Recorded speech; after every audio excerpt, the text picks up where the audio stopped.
Pues podemos comenzar si usted gusta, doctor. Sí, vamos a empezar.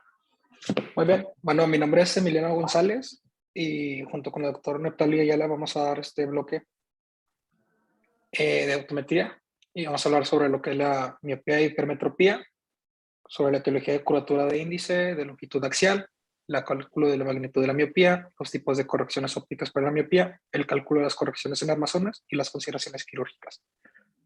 Antes de comenzar es importante determinar y conocer el concepto de ciertas palabras para poder entender bien a detalle el tema.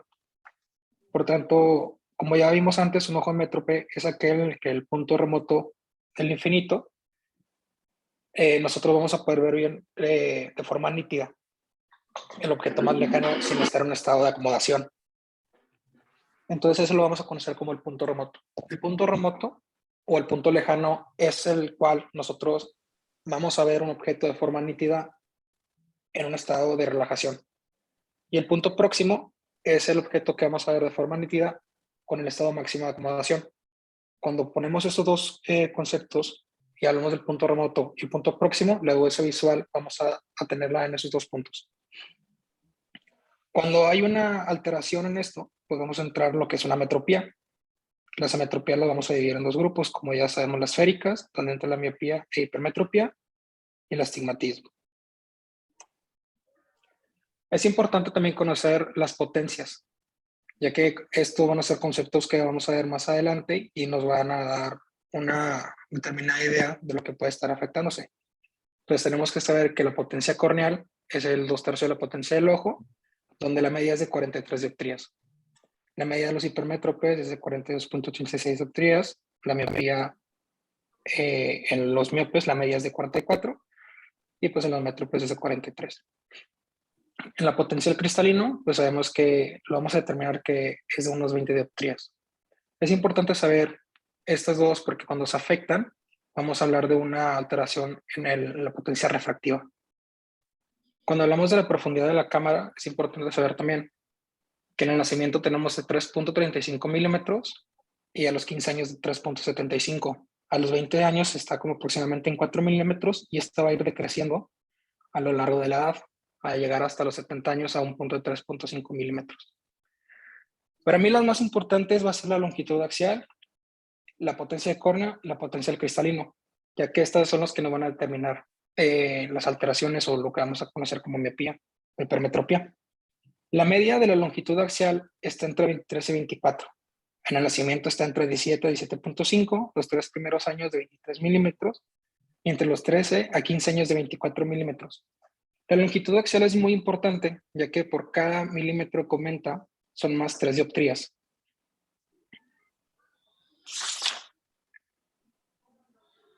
¿Cómo se consigue la metropía? Es importante conocer estos conceptos para poder, pues ya lo estoy mencionando mucho, pero para poder saber qué está pasando. La metropía, como les dije, va a ser la capacidad de poder ver un punto lejano de forma nítida y que esos rayos que estamos viendo al vacío enfoquen en la retina, no por delante ni por detrás, como sabemos que la miopía o la hipermetropía, sino que enfoquen y focalicen en la retina. ¿Esto cómo se consigue? Es un desarrollo armónico. Si nosotros tenemos una longitud axial corta, tenemos que tener una potencia refractiva alta para que los rayos puedan focalizar en la retina. Si nosotros, a lo contrario, tenemos una longitud axial más larga, tenemos que tener menos potencia refractiva para que estos puedan focalizar también en la retina. ¿Qué sucede si pasa lo contrario? Si tenemos una longitud axial corta y una potencia corta, pues ahí tenemos lo que es la hipermetropía. Y si tenemos una longitud axial más larga, con una potencia refractiva alta, ahí tenemos la miopía. Entonces vamos a hablar ahora sí de la miopía. Como sabemos, la miopía es el estado donde hay una longitud axial muy grande con una potencia refractiva aumentada. La miopía la vamos a dividir en dos tipos, la axial y la refractiva. La axial, como dice su nombre, es un aumento de la longitud axial, mientras que en la refractiva va a ser un incremento de la potencia dióptrica. Aquí los componentes, ya sea la córnea, el cristalino, la cámara anterior, van a hacer que los rayos de luz tengan mayor fuerza de convergencia. Por tanto, van a llegar antes de donde deberían estar llegando, que es en la retina. Es importante saber cuando hablamos de una de menos 4 dioptrías, o sea, de 0 a menos 4, generalmente va a ser una combinación entre la miopía axial y la miopía refractiva. Sin embargo, cuando son mayores de menos 4 dioptrías, ya estamos hablando que es una miopía principalmente por un trastorno axial. Y pues es importante saber que la miopía se va a corregir con lentes esféricos divergentes o cóncavos. La clasificación de la miopía sí es algo larga, no es tan sencilla. Bueno, sí está sencilla, pero es muchos conceptos. La tipo de progresión. Cuando hablamos de tipo de progresión, hablamos de el estado cronológico o evolutivo, donde tenemos tres. Lo que es la estacionaria, que esta es durante el crecimiento y es de baja magnitud. Me refiero a que es entre menos 1.5 a menos 2 dioptrías. Y esta puede estar, o sea, como dice, es estacionaria. Empieza a progresar, se detiene y esta puede hasta en la vejez empezar a disminuir. La progresiva temporalmente, como dice, es una progresión temporal. Esta aparece generalmente en la pubertad como a los 12 años y a la final de la segunda década esta se estanca, o sea, deja de progresar. Y la permanente, esta es, pues, es una progresión permanente, siempre está progresando. Esta va a evolucionar demasiado rápido entre los 25 y 35 años y después de ello sigue progresando de una forma menos agresiva. Características anatómicas del ojo. Como les mencioné al principio, es importante conocer la refracción axial o sea, los tipos axiales y refractiva. La axial es por un ojo demasiado largo, o sea, es una longitud axial para la potencia que tiene de refracción al ojo. Y la refractiva, pues son las potencias refractivas del ojo, donde aquí entran los parámetros de la córnea, entra el cristalino y la cámara anterior. Y dentro de estos grupos se van a dividir tres subgrupos. Tenemos de índice, de curvatura y de cámara anterior. Del índice son anomalías en la refracción de los medios oculares, como ya les dije, lo que es la córnea o el cristalino. Es importante saber que cuando es por un aumento del índice de refracción del cristalino, puede desarrollar una catarata. De curvatura, al disminuir todo el radio de la curvatura, está haciendo que los rayos converjan con mayor potencia. Por lo tanto, aumenta la potencia refractiva y los rayos llegan antes de la retina. Y de cámara anterior, si todos los demás factores permanecen constantes, va a haber una disminución de profundidad de cámara anterior del ojo, produciendo un aumento así de la potencia refractiva. Los grados de la miopía. Cuando hablamos de los grados, el alfa y el beta van a estar dentro de los parámetros normales de la población. Sin embargo, aquí las dioptrías van a variar. En el alfa generalmente son de menos 50 puntos de dioptrías. Y estos pueden ser pacientes que son tanto personas que son emétropes como en estados que pueden tener una miopía y hipermetropía leves. Los grupos beta, estos, como les dije, también están dentro de los parámetros de la distribución normal de la población. Sin embargo, estos llegan hasta menos 4 dioptrías. Aquí puede entrar como la miopía hereditaria. Y la gamma, aquí ya no están dentro de los parámetros normales de la población. Y aquí ya son rangos mucho más elevados, como menos 9 dioptrías, menos 15 dioptrías. Y estas pueden entrar en lo patológico, en lo maligno o degenerativo, que son como sinónimos. Es importante saber también, aquí lo manejan menos 4, pero cuando hablamos de un menos 6, aquí es cuando aumentan los riesgos de padecer alteraciones como desprendimientos de retina y otras alteraciones en el globo ocular. Hay una clasificación, que no sé si la pusieron, que habla más que nada sobre las dioptrías, cuando es una miopía leve, moderada, severa o grave. No, no está, pero... Bueno, pues es más o menos similar a sí. esta. Lo que es la leve va de menos 0,50, menos 0,25 a 2 dioptrías. Cuando es moderada, va de menos 2 a menos 4. Cuando es grave, de menos 4 a menos 6. Y más de 6 se considera maligna o grave, ¿no? Sí, eso para que lo tengan en cuenta, porque es una forma de clasificar la parte de la miopía, y es un poquito más sencillo que clasificarlo como alfa, beta o gamma, porque generalmente este grado de clasificación de miopía generalmente no se utiliza mucho.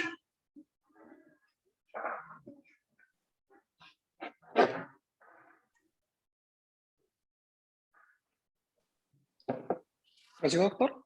Sí, sí, Greg. Ok. Bueno, entonces tenemos la miopía fisiológica y la patológica. La fisiológica son componentes refractivos dentro de los parámetros normales de la población, mientras que la patológica va a haber alguna alteración, como dice su nombre. Siempre en la medicina es importante ver cómo determina cómo da al nombre. Y pues eso se tiene que entender por lógica. Si hablas de fisiológico, pues es un proceso normal. Mientras que hablas de patológico, es que hay algo alterado. Ya sea como tumores, pueden ser hemorragias, pueden ser cataratas, pueden ser otras alteraciones que van a hacer que se afecte la visión. Las teorías del desarrollo miópico son teorías, no voy a abordar mucho en ello.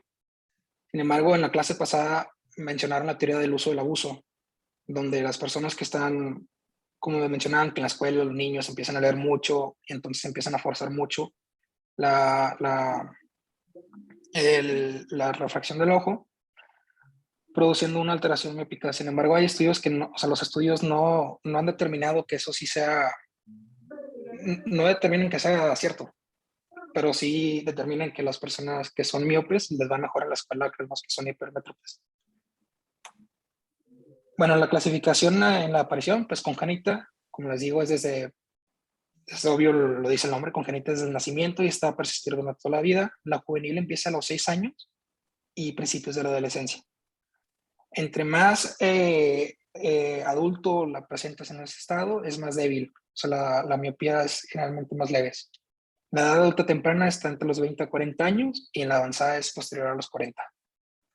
Aquí es importante en la parte de la reserva de la juvenil, Sí, como dice, ¿no? De los 6 años, al principio de la adolescencia es cuando más nos va a aumentar, porque es el periodo donde el niño o el paciente crece más y aumenta la longitud axial.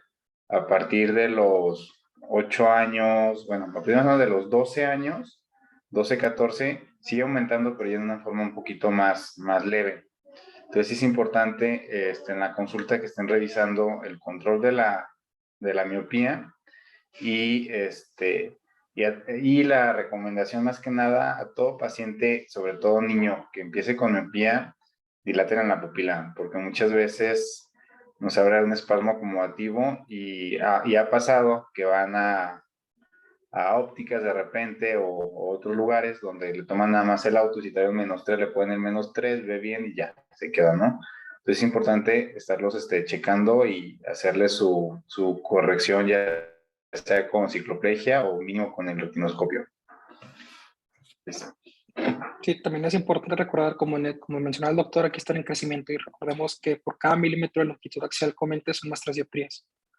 Entonces es importante que haya una sinergia. Si no hay una sinergia entre el poder refractivo, el aumento de la refracción, si aumenta si disminuye o disminuye perdón, si disminuye si aumenta la longitud axial, tiene que disminuir la potencia refractiva. Si no sucede en estos casos, pues va a producir las alteraciones visuales. Aquí es Y importante también que sepan que el control de la miopía, en la parte juvenil sobre todo, debe ser más o menos entre 0.5 a 0.75 por año, ¿sí? Cuando empieza a aumentarles de más, hay que estar revisando qué es lo que está pasando, a ver si no empiezan con una miopía degenerativa o que traigan otras patologías.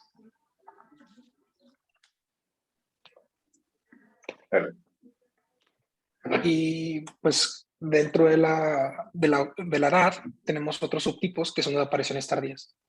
Cuando hablamos de apariciones tardías vamos a hablar después de los 18 años, que es cuando ya se formó o ya terminó de desarrollarse completamente el ojo. Entonces aquí van a entrar lo de la estabilización en adulto, continuada con la madurez o acelerada con la madurez. Estabilizar en el adulto es un incremento muy rápido de la miopía durante la adolescencia y posteriormente va a haber una estabilización. Se va a estabilizar y ya va a dejar de progresar. Mientras que la continuada con la madurez, después de que madura, va a seguir aumentando pero de una forma menos agresiva. Mientras que la acelerada, una vez que termina la madurez, esta va a ir siguiendo progresando de una forma más acelerada. Sin embargo, esta es menos común. Aquí lo más importante de esto es, por ejemplo, en los pacientes que vayan a tener ya de 19, 20 años, que se quieran operar de cirugía refractiva, eso es muy importante. Si tienen que tener ustedes mínimo un control, mínimo, yo creo que de 3 controles, que tenga una graduación muy similar o que no esté variando tanto la graduación. Generalmente, yo en lo personal, lo que yo hago cuando el paciente se quiere operar y tiene 18, 19 años, O sea, le piden los estudios, le hacen su graduación y todo, y a los 6 meses van a pedirle los estudios, le hacen la graduación y hacen una comparativa. Si no cambia, si te lo traes en 6 meses y ya tienen 3 estudios que están marcando que es la misma graduación, no ha habido cambios en curvaturas, no ha habido cambios en astigmatismos o en miopía, y pues ahora sí que pueden asegurar mucho mejor el resultado de su cirugía refractiva. Entonces, para que tengan eso en cuenta también. Y en otras miopías, estas son mal llamadas miopías y estas generalmente son por una disminución en un estímulo. Y aquí vamos a tener diferentes eh, subtipos. Estas son unas, pero aquí también entra la que mencionaba el doctor de los adolescentes, los jóvenes, que es por un espasmo del músculo ciliar. Por eso es muy importante al momento de hacer el autorrefractor o al refractarlos, ponerles el ciclopégico para desenmascarar estas lesiones. Pues la miopía Sí. nocturna, ¿vale? Siempre, o sea, yo creo que el 100%, si no es que el 90% de los casos, el autorrefractor siempre te va a dar gradaciones más negativas, o hipermetropías muy bajas o miopías. ¿Por qué? Porque el paciente está de cerca y está acomodando la imagen del globito de la casita, ¿no? Hay otros autorrefractor, por ejemplo, yo tengo uno que lo uso mucho en niños, inclusive lo uso más en adultos también, que es un autorrefractor a distancia. Entonces, el paciente está de frente y yo se lo tomo más o menos como 1 metro, 1,5 metros, y relaja más la acomodación y te da un poquito de más, pues como más un poquito más exacto, porque está en una relajación de la acomodación. Entonces, también se pueden ayudar con un aparato similar, o simplemente lo más básico es lo dilatan, lo refractan y ya les va a dar la graduación ideal.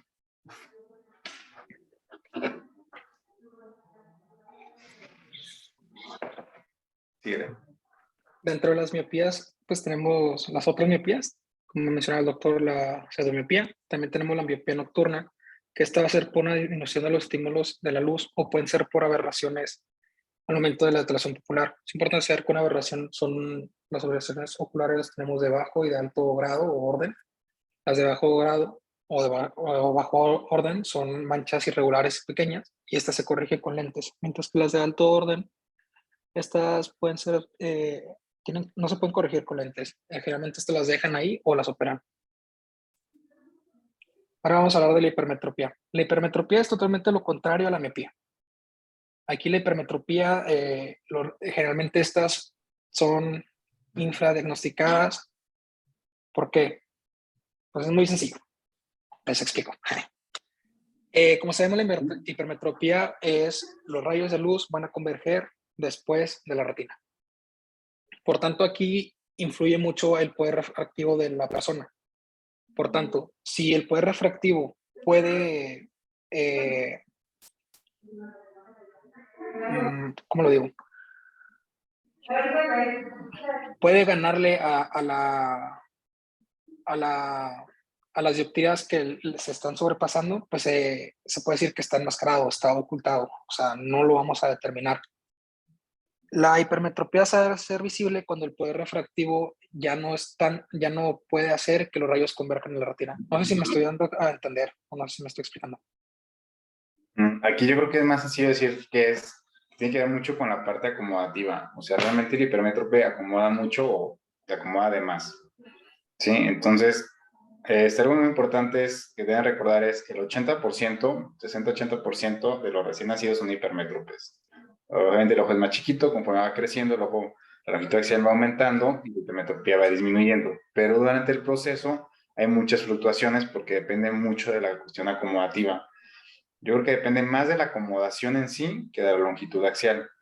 Por eso muchas veces el paciente te va a ver 20-20 de lejos y puede ser que le cueste un poquito la parte de cerca porque tiene que acomodar o tiene que ser un sobreesfuerzo acomodativo. Y eso generalmente se presenta en pacientes que traen más de 4 dioptrías.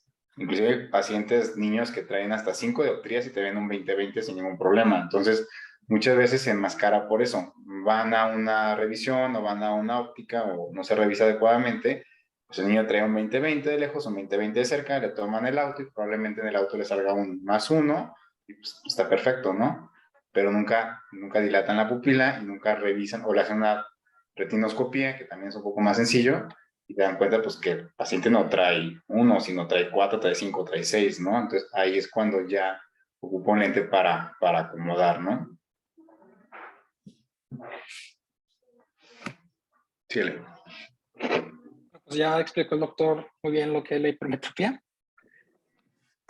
Entonces vamos a hablar sobre su clasificación. A diferencia de la miopía, la hipermetropía no está tan estudiada como la miopía y no es tan compleja como la miopía. Entonces las características anatómicas del ojo, pues lo axial y lo refractivo es similar, solo que el concepto es lo contrario.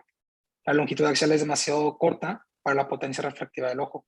En la refractiva, la potencia refractiva del ojo es demasiado baja para la longitud axial del ojo. En este tipo de hipermetropía se pueden distinguir los grupos, donde tenemos el de índice, de curvatura y de cámara anterior.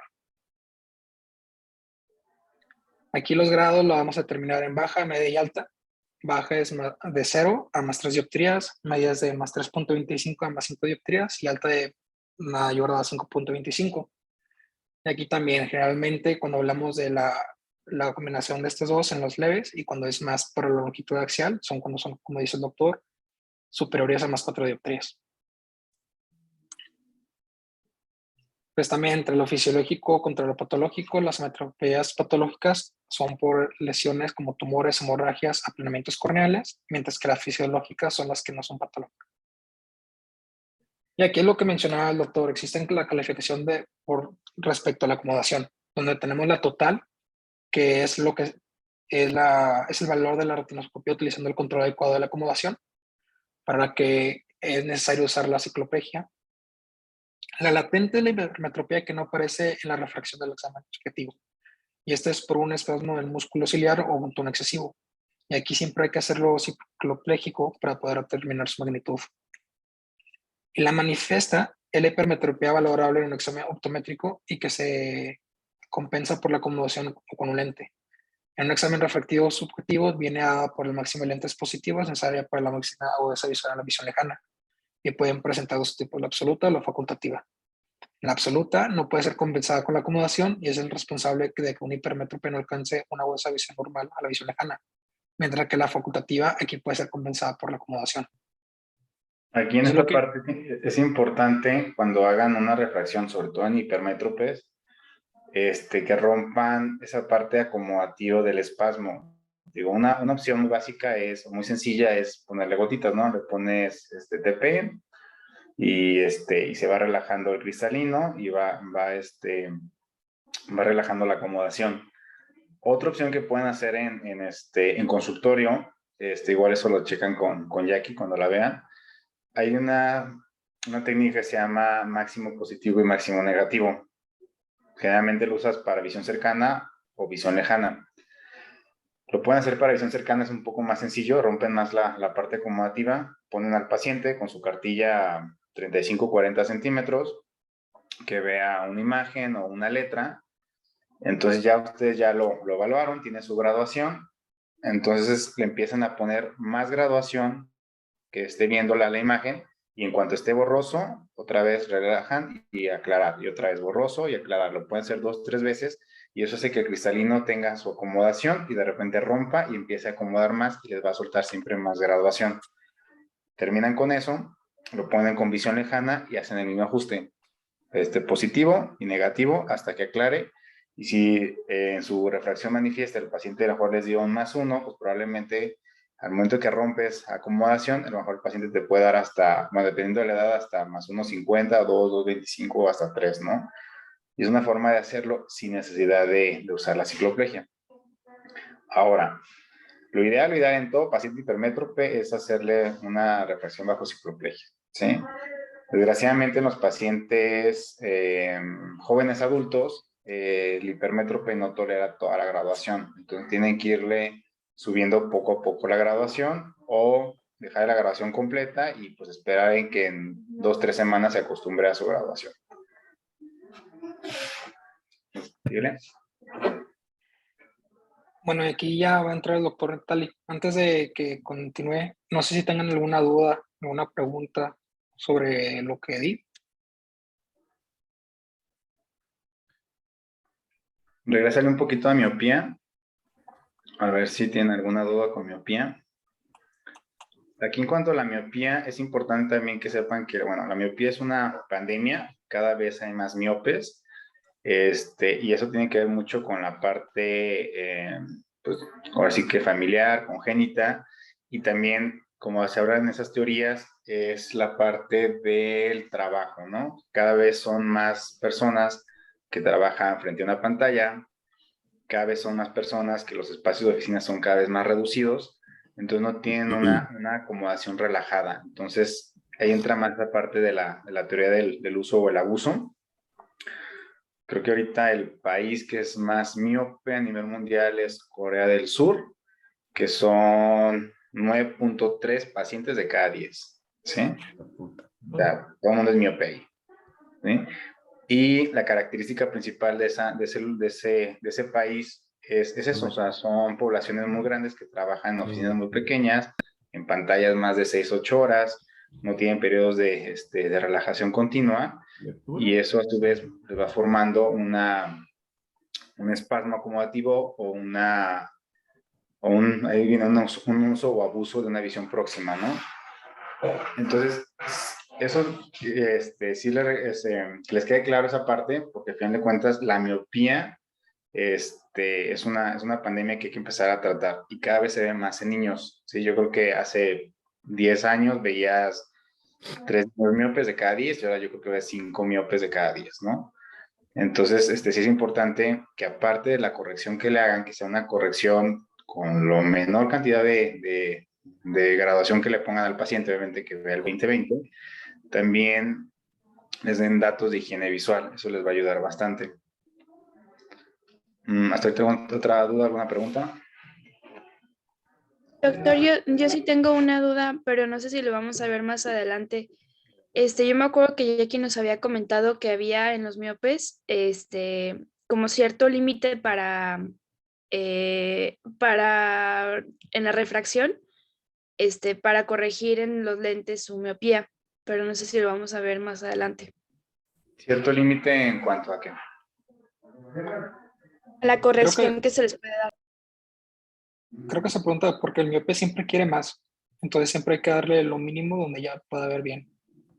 Sí, o sea, con el miope, tal cual como dijo su compañero, o sea, con una X grabación apenas te alcanza a ver el 20/20, ahí te quedas. O sea, porque si le pones punto 25 más, decir, ay, no, mucho mejor, y al rato te vas hasta una dioptría o dioptría y media extra, y eso a la larga pues, le va a perjudicar, va a estar hipercorregido, y eso también nos va a dar un estímulo a que aumente su miopía. Ahora, como les había comentado la vez pasada, eso lo pueden hacer inclusive en consulta y véanlo con alguno de sus pacientes, sobre todo el paciente adulto arriba de 19 años, que su miopía es un poquito más estable, o de 30 años, pueden ponerle un progresivo. La verdad les ayuda muchísimo y se cansan muchísimo menos estar trabajando, sobre todo los que trabajan mucho en pantalla, porque inclusive hay pacientes que te van a decir, y con sus lentes andan muy a gusto, pero cuando están trabajando dicen, no, después de 3, 4 horas mejor me quito el lente porque me empiezo a cansar, y luego me canso, me vuelvo a poner el lente y me se está quitando y poniendo, ¿no? Esos son muy buenos candidatos para ponerles un lente de trabajo o un progresivo, si le quieren poner progresivo, ¿no? Y explicarle eso al paciente.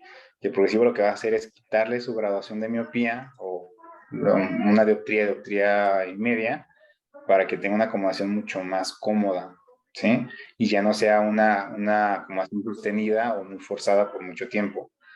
Y créanme que el paciente se los va a agradecer, ¿sí?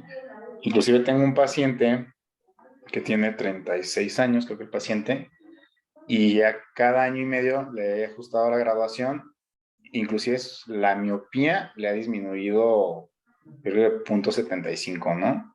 A pesar de que la primera vez y la segunda vez se le ha hecho con cicloplegia, le ha disminuido. ¿Por qué? Porque ya no está acomodando tanto. Entonces, esa puede ser un buen tip. Y con los niños, pues puede ser lo mismo, o sea, ponerles un lente de trabajo y aparte un lente de todo el día. ¿Alguna otra pregunta? Gracias, doctor.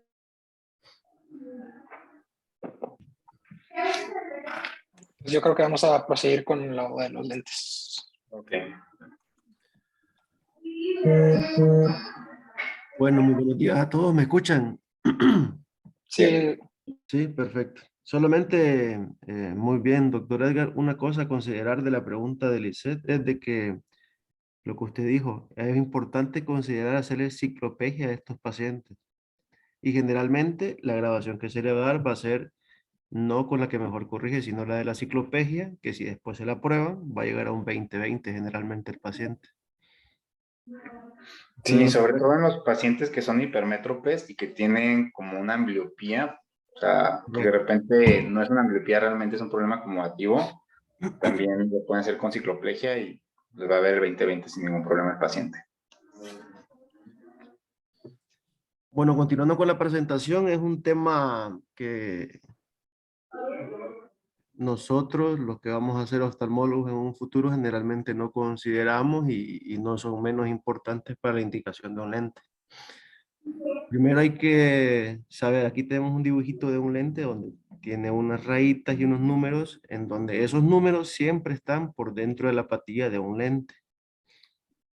Por ejemplo, acá tenemos 54, miran, profesor, chicos, ¿sí?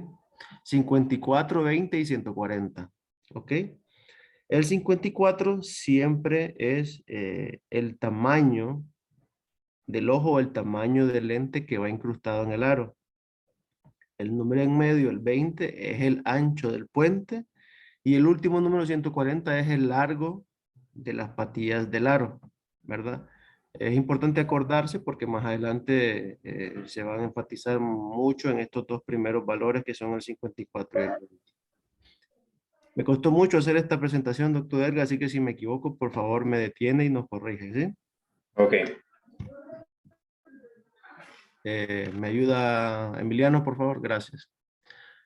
Bueno, uno de los puntos importantes son varios. El primer punto es el centro óptico. Es muy importante que el centro óptico del lente que nosotros vayamos a indicar quede en el eje visual prácticamente, ¿sí? Esto es muy importante porque si no se hace así el armazón, el lente o el anteojo, no sé cómo le digan acá, el paciente no va a tener confort visual ni una visión ideal. Se va a quejar de mareos, visión borrosa básicamente. ¿Cómo se saca? Eh, Podemos hacerlo de dos formas, de manera mecánica o de manera práctica. La manera práctica sería sentando al paciente enfrente de nosotros, cara a cara, en donde si vamos a medir el ojo derecho, lo posicionamos enfrente de nosotros, ¿sí? Lo sentamos enfrente de nosotros, tenemos que estar a la misma altura y a una distancia aproximadamente no mayor a 1 metro y vamos a marcar con un fibrón, con un marcador, lo que sea, el eje es el eje óptico del lente en el lente del armazón, en el lente del armazón. ¿Ok? ¿Cómo se hace esto? Le pedimos al paciente que vea sobre nuestro tabique nasal o sobre nuestro puente, si andamos lentes o lo que sea, y nosotros cerramos nuestro ojo contralateral. O sea, si vamos a medir el ojo derecho del paciente, nosotros vamos a cerrar el ojo derecho de nosotros y con el ojo izquierdo lo vamos a marcar. O si no, ya cuando el lente está graduado, el lensómetro tiene la opción. Tiene una patita que se abre y se pisa sobre el lente, pero tenemos que tener centrado el lente sobre el lensómetro. Emiliano. Ujú. ¿Se modificó la presentación, Emiliano?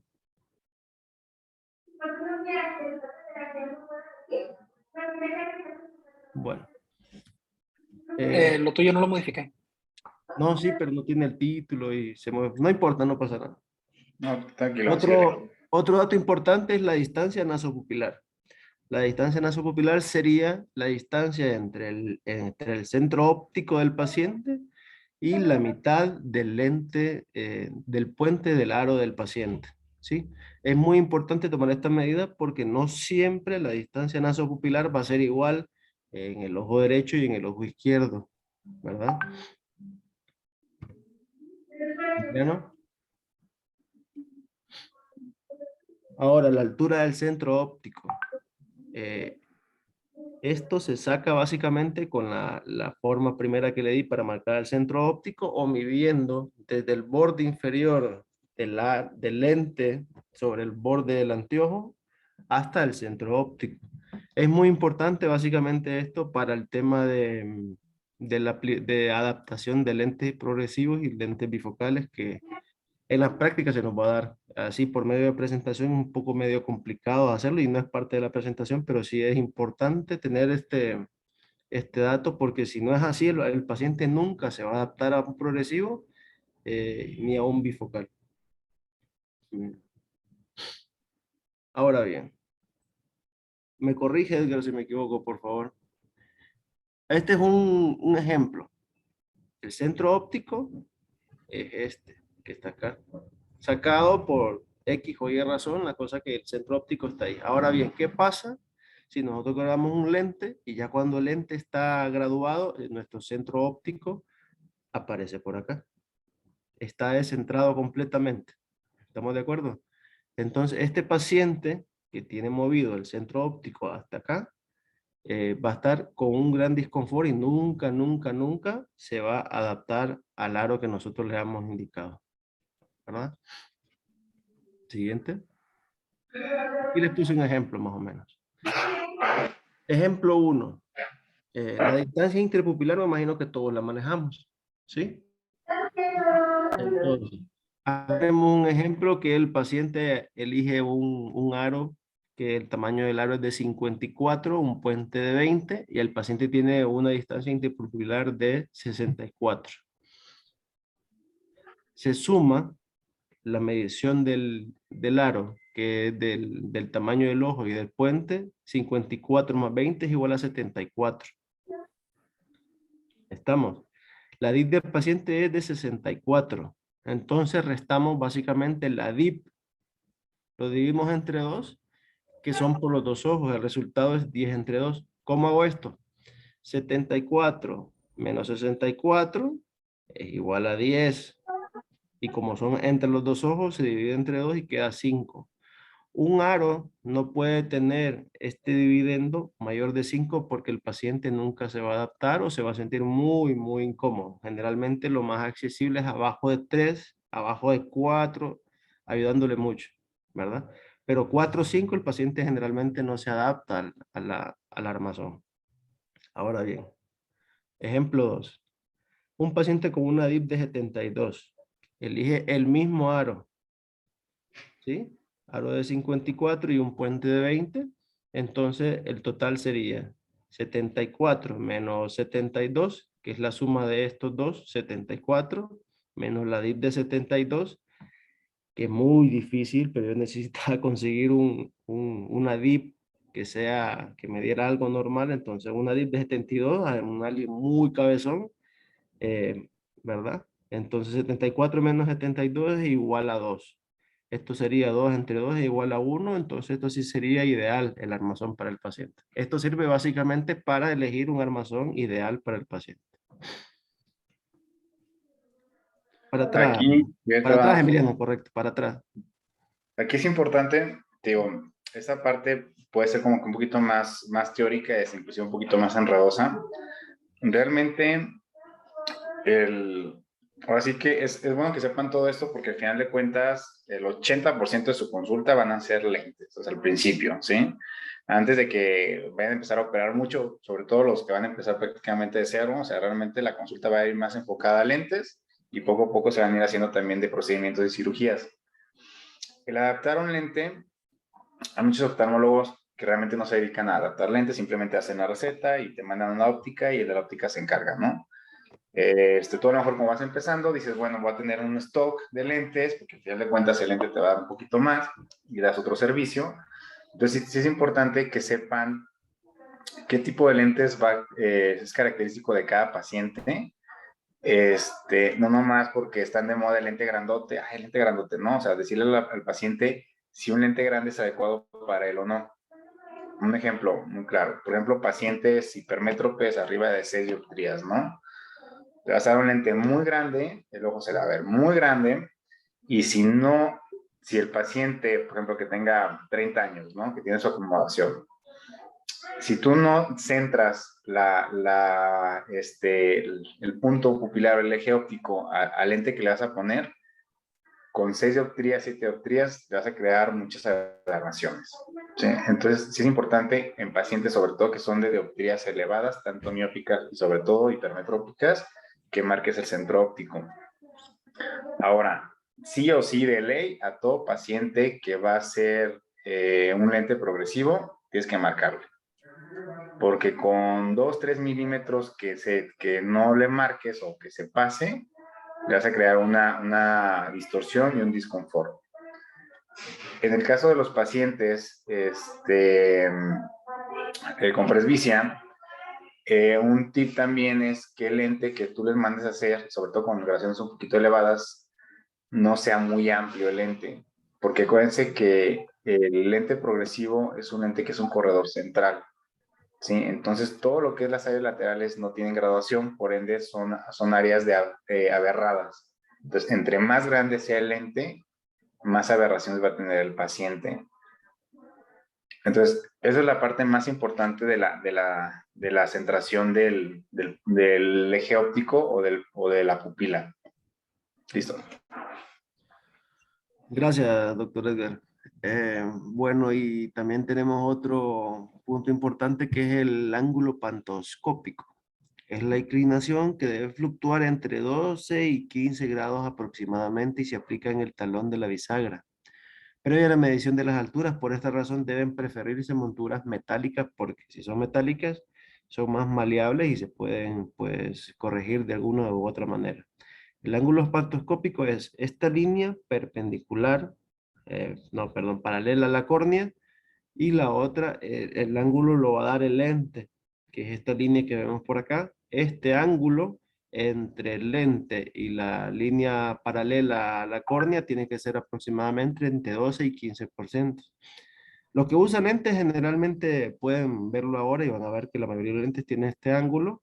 Lo que sí no se sabe, es muy difícil medirlo, pues la angulación, pero la mayoría lo tiene, ¿verdad? Siguiente, Emiliano. Regresaré un poquito. Ahí esa parte del ángulo pantoscópico, te digo, es raro que tenga un paciente con un disconfort por el ángulo. A mí me ha tocado, la verdad sí me tocó uno que la batallé y le mandé a hacer lentes 5 ocasiones y aún así no se acomodó. ¿Por qué? Porque su armazón, el ángulo era mayor de 15 grados. Entonces, ahí lo que tienen que decirle al paciente es uno, de preferencia que cambie el armazón, porque si no lo van a estar cambiando la graduación, ajustando diferentes tipos de progresivos y va a ser muy complicado que el paciente se adapte. Y la otra es jugar con la angulación que tiene. Entre más ángulo tenga, entre más de 15 grados tenga el ángulo pantoscópico, tienes que disminuir un poquito la parte de la adición que le vas a poner al paciente. Si al paciente le vas a poner un +2 de adición, porque tiene 52 años, pues a lo mejor vas a tener que disminuirle un poquito visión cercana para que compense la parte del ángulo. Entonces vas a terminar poniéndole a lo mejor un más 1.50, uno más 1.75 para que compense esa parte de la angulación. Entonces es importante que también cuando ustedes vayan a mostrar un lente, si es que les toca a ustedes, o que ustedes van a tener un stock de lentes, pues tratar que su stock no sea muy variado en cuanto a los ángulos, o que no sean lentes que tengan un ángulo pantoscópico muy pronunciado, porque si no ese lente les va a generar un problema futuro.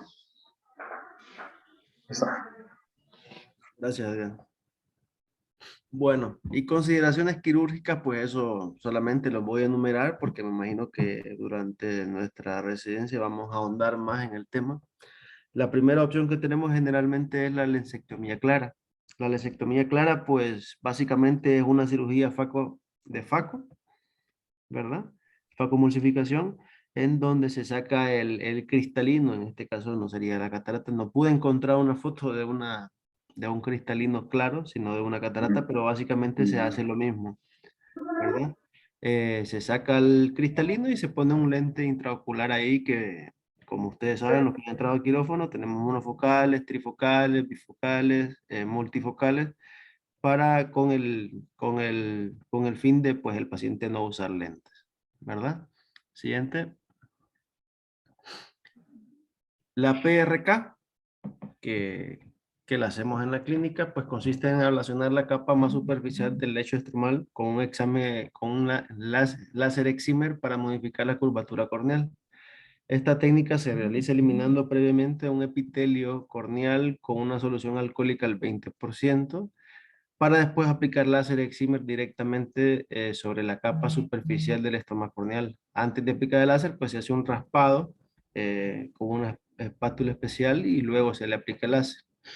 Una vez realizada la ablación, se coloca una lente de contacto terapéutica para acortar el tiempo de cicatrización del epitelio corneal, ¿verdad? Siguiente.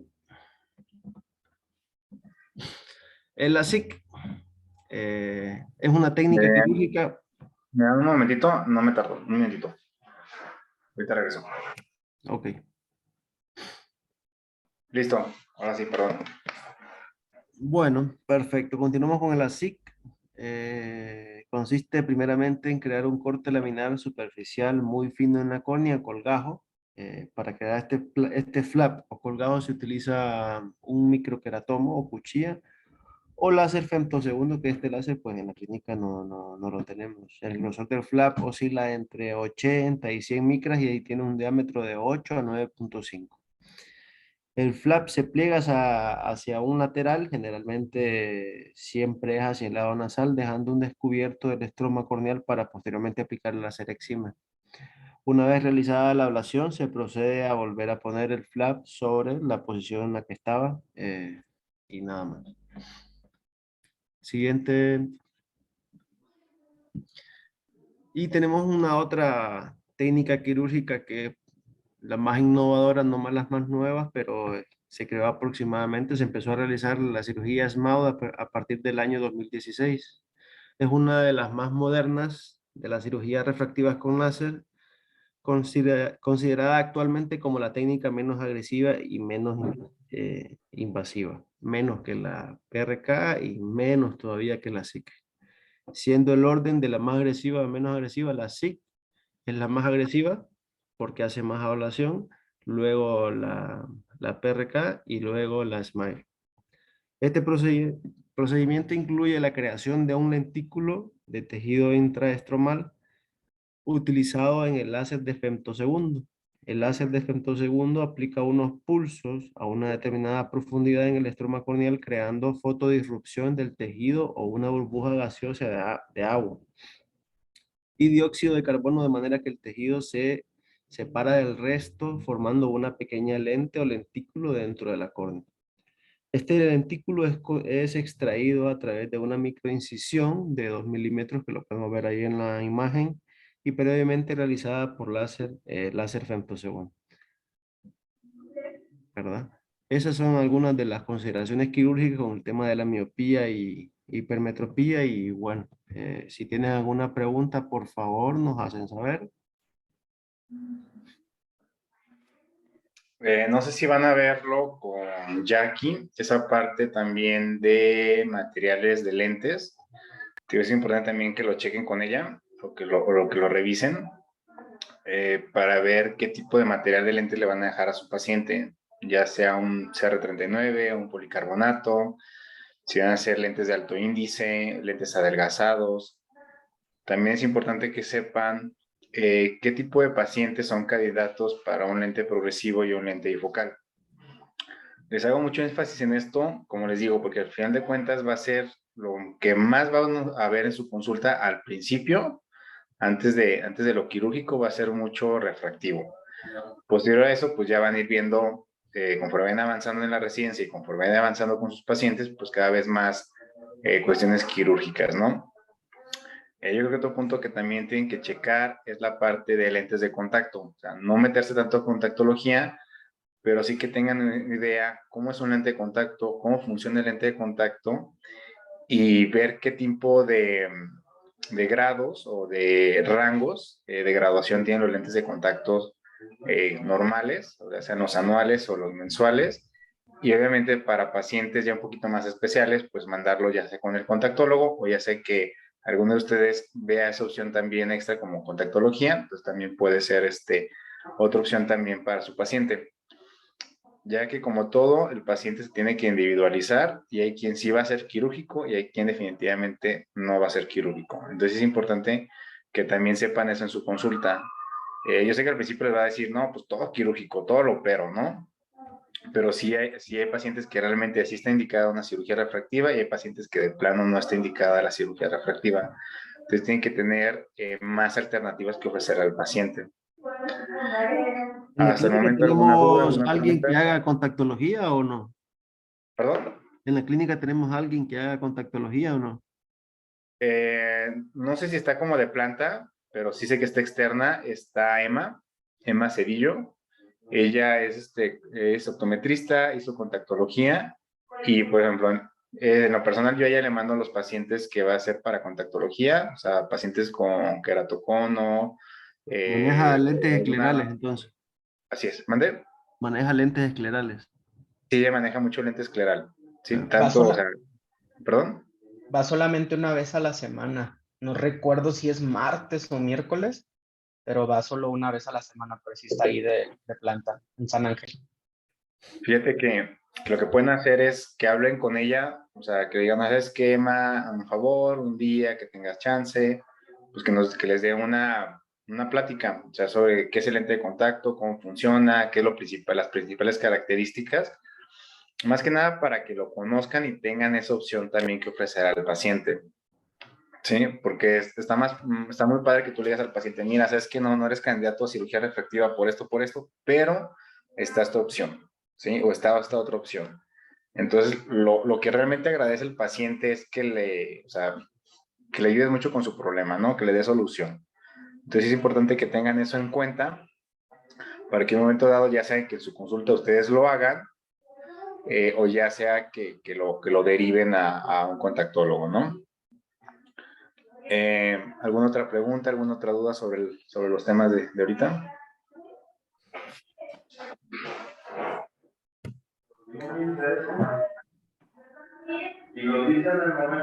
Pues bueno, muchas gracias. Muy bien. ¿Hay que agregarle algo a la presentación, Edgar? Está bastante bien así como lo dejo. No, está bastante bien. Yo creo que algo que sí deben de agregar un poquito, sobre todo en estos temas que es miopía y hipermetropía, que son temas, pues ahora sí que son temas súper mega básicos, porque es lo que van a ver día con día. Es importante también que sepan esta parte de estadística, o sea, ver cuál es la estadística actual a nivel mundial, a nivel Latinoamérica. Digo, en México no hay mucho, pero si le buscan, si encuentran un poquito más esa parte.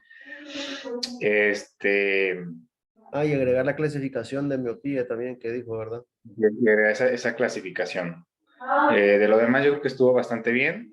Igual si tiene alguna duda, alguna pregunta, pues con confianza me la pueden hacer. Perfecto. Gracias. Como que se corta un poquito el audio. Como definición, pues tenemos que etimológicamente la palabra astigmatismo va a venir de una fusión de los términos griegos. A, que significa negación, estigma, que significa punto, ismos, proceso patológico. Siendo así una patología sin punto, se nos da una imposibilidad de los que la padecen de enfocar las imágenes con un único punto. Tenemos que, pues, se puede dividir o puede ser por un problema óptico o refractivo. En el problema, en el dado que sea óptico, desde el punto de vista óptico, se dice que es un defecto de la superficie de un lente que hace converger desigualmente los rayos de luz, deformando la imagen.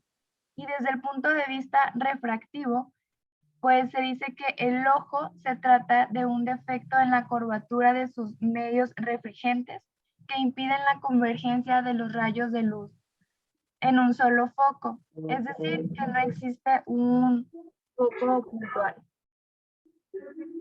Entonces, tenemos esta imagen en donde, pues, esta es la imagen de una representación esquemática de lo que viene siendo el astigmatismo en un lente. Aquí podemos ver que tenemos dos puntos principales. tenemos en color rojo, la línea de color rojo y la línea de color azul, siendo esta de color rojo el meridiano que tiene más potencia y el meridiano con menor potencia está representado en color azul. Entonces, estas líneas pues están perpendiculares entre sí y van a estar separadas por una distancia que va a depender de la diferencia de potencia de los dos meridianos que hay entre los dos meridianos principales.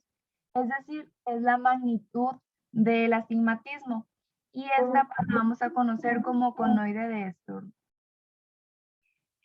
En medio de estos dos meridianos o estos dos puntos principales vamos a tener el círculo de menor fusión que se encuentra aquí en medio, que este punto pues va a estar diópticamente esquizante a los dos puntos focales principales. Entonces, no, regresa. Se puede decir que el astigmata sin corregir va a alcanzar su agudeza visual cuando se sitúa el círculo de menor confusión en la retina, cuando este circulito pues ya llegue a la retina. Y el astigmatismo ocular también se va a caracterizar por la forma geométrica de al menos de uno de los dos dióptricos oculares, que no va a tener que no es de revolución, presentando diferente curvatura en los diferentes meridianos. Regresale un poquito. A la imagen retiniana tenemos que en el ojo astigmata la imagen de un punto se va a corresponder con dos líneas. Cuando una de estas dos focales cae en la retina, el ojo pues ya va a percibir la línea orientada en la misma dirección que el eje del cilindro que lo origina, o lo mismo que es perpendicular al meridiano más amétropo. Y esta pues es una imagen de lo que se pudiera decir que es un ojo astigmata, en donde el punto focal va a estar representado en la línea roja, en la que vemos aquí, y va a ser el meridiano pues más potente, mientras que el punto del meridiano con menor potencia pues va a estar representado en esta parte de acá. Y en medio de estas dos, aquí el puntito amarillo que vemos, pues va a ser el círculo de menor difusión. Y en esta imagen podemos ver como en la letra A, en la de la izquierda, vemos pues algo semejante a lo que puede ver una persona con astigmatismo sin corregir, y pues en la B ya un astigmatismo corregido. Mira, regresale un poquito. Regresale donde está el conoide. Mande. ¿Puedes regresar a donde está el conoide? En la parte de... Regresale 2, nada más para... Disculpe, doctor, es que no lo escuché. No se escuchó el audio. Regresale uno más para atrás, otro más. Ahí. Aquí esta parte del conoide de Sturm, digo, realmente es un poquito complicado de repente. Simplemente el conoide lo único que va a hacer, se fijan, la línea roja, que es la línea más potente, con mayor potencia o la mayor curvatura, ¿sí? Va a ser, y está la línea azul, que es la de menor curvatura. La diferencia de ambas nos va a dar el astigmatismo corneal que tiene el paciente. Ahora, el astigmatismo corneal o el astigmatismo del paciente va a estar definido desde la córnea, que es lo que lo da más mayormente, y también va a estar definido con el cristalino y parte de la acomodación. El círculo de menor difusión es el área donde tú vas a llegar al punto de hacer su graduación, o donde va a quedar lo más nítido posible. Eso se representa mucho, sobre todo en los pacientes que tienen queratoconos, ¿sí? Son muy amplios las curvaturas que tienen y las diferencias de cada una de las curvaturas. Por ejemplo, de repente puede tener una curvatura de 47 y el otro puede estar en 54, ¿no? Entonces estás hablando de 7 dioptrías de estigmatismo que tiene el paciente. Sin embargo, su círculo de menor difusión probablemente a lo mejor te quede en 3 dioptrías, ¿sí? Entonces es importante que tengan idea de cómo es el conoide, más que nada por la cuestión refractiva, no tanto la parte teórica, más que nada que sepan en dónde va a ser el círculo de menor difusión. Ahora, también es importante ver si el astigmatismo lo da realmente la córnea o lo da realmente el cristalino, que eso lo pueden ver después, por ejemplo, en pacientes con catarata, ¿no? Que no lo logran refractar adecuadamente. Listo. Entonces, en cuanto a la etiología, tenemos que la mayor parte tienen origen congénito y este pues va a evolucionar con la edad. También se dice que tiene un patrón hereditario, el cual es autosómico dominante, y otras de las etiologías es que es adquirido. Entonces, de acuerdo a esto, tenemos lo que es un astigmatismo de curva, uno de índice y un astigmo de posición. En cuanto al astigmatismo de curvatura, decimos que este es producido porque las superficies refringentes del sistema óptico del ojo no son esféricas o de revolución. Entonces aquí tenemos dos tipos de astigmatismos, uno que puede ser corneal o uno de cristalino. El corneal, que pues es donde se dice que en la córnea se localiza la mayor parte o la mayor causa de los astigmatismos, ya sea congénito o hereditario, y puede también deberse pues a alteraciones corneales. Tenemos que puede ser producido por un traumatismo, heridas, quemaduras, ya sean químicas o de calor, infecciones, desde úlceras, queratitis, cicatrices, tumoraciones de órbita, palpebrales, conjuntivales, de limbo, queratocono, todo lo que pueda estar como ejerciendo una presión sobre la córnea. Cirugías como queratoplastías, cirugías refractivas, de cataratas, o bien los lentes de contacto, que se dice que también al retirar los lentes de contacto, se puede remitir lo que viene siendo el astigmatismo.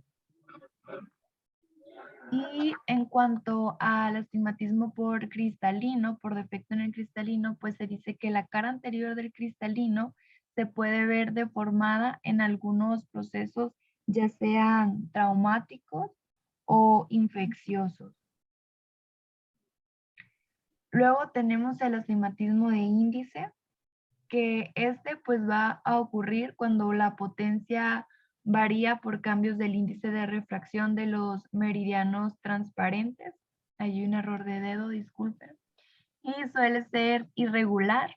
Afecta sobre todo al cristalino en aquellos pacientes con cataratas o bien el vitrio por una endoftalmitis. Mientras que el astigmatismo de posición, pues este va a ser producido por la oblicuidad entre las superficies de refracción de córnea y cristalino con la retina. Las causas más comunes que tenemos para este tipo de astigmatismo encontramos la luxación del cristalino, las deformaciones retinianas por lesiones próximas a la mácula, incisiones de un lente intraocular posterior a una cirugía, cuando lo inclinan pues demasiado. Y tenemos también dentro de las etiologías que existen algunas otras según pues dados casos. En este sería según la perpendicular irregularidad de los meridianos principales. Aquí vamos a encontrar dos principalmente, un astigmatismo regular y uno irregular. El astigmatismo regular es cuando los meridianos principales van a ser perpendiculares entre sí y su refracción es constante a lo largo de cada meridiano. Es más común que el irregular. Su corrección es por lentes oftálmicas o bien con lentes de contacto. mientras que el astigmatismo irregular, pues es cuando los meridianos principales no van a ser perpendiculares entre sí. La refracción va a variar en los distintos puntos de cada meridiano. Son pacientes difíciles de corregir y generalmente es de origen corneal. Se dice que en estos pacientes los usos de contacto, el uso, perdón, de lentes de contacto permeable a los gases pueden ser una muy buena opción.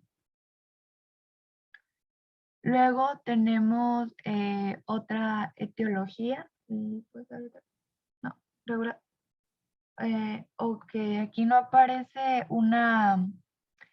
Aquí hace falta otro globito, otro circulito. Ahí está. Que según el error refractivo al que se encuentra asociado el astigmatismo, lo vamos a clasificar como un astigmatismo simple, uno compuesto o uno mixto. Esto es importante porque normalmente cuando vamos al paciente y le tomamos un autorrefractor, pues nos aparecen ahí pues los numeritos que muchas veces o al principio se nos puede dificultar entender. Y los que ya les ha tocado estar con Jackie nos ha preguntado de que, bueno, ¿qué tiene el paciente, no? ¿Y qué tipo de astigmatismo? O si es compuesto, simple o mixto, según si se encuentra con una hipermetropía o con una miopía. Tenemos que el simple, pues es una de las focales va a estar situada en la retina, mientras que el otro va a estar por detrás. Es decir, que aquí tenemos un astigmatismo que puede ser hipermétrope simple o miope simple. En el astigmatismo hipermétrope simple tenemos que un meridiano es amétrope detrás de la retina, mientras que en el astigmatismo miópico simple tenemos que el meridiano amétrope va a estar delante de la retina. Luego tenemos el astigmatismo compuesto, que esto pues va a ser ningún meridiano va a focalizar en la retina. Entonces aquí tenemos, también se va a dividir ya sea en un hipermétrope o en un miópico. En el astigmatismo hipermétrope compuesto, los dos meridianos van a estar detrás de la retina, mientras que en el miópico ambos meridianos se van a encontrar delante de la retina. Y en el mixto, pues como su nombre lo dice, un meridiano principal se va a situar delante de la retina y el otro va a estar detrás.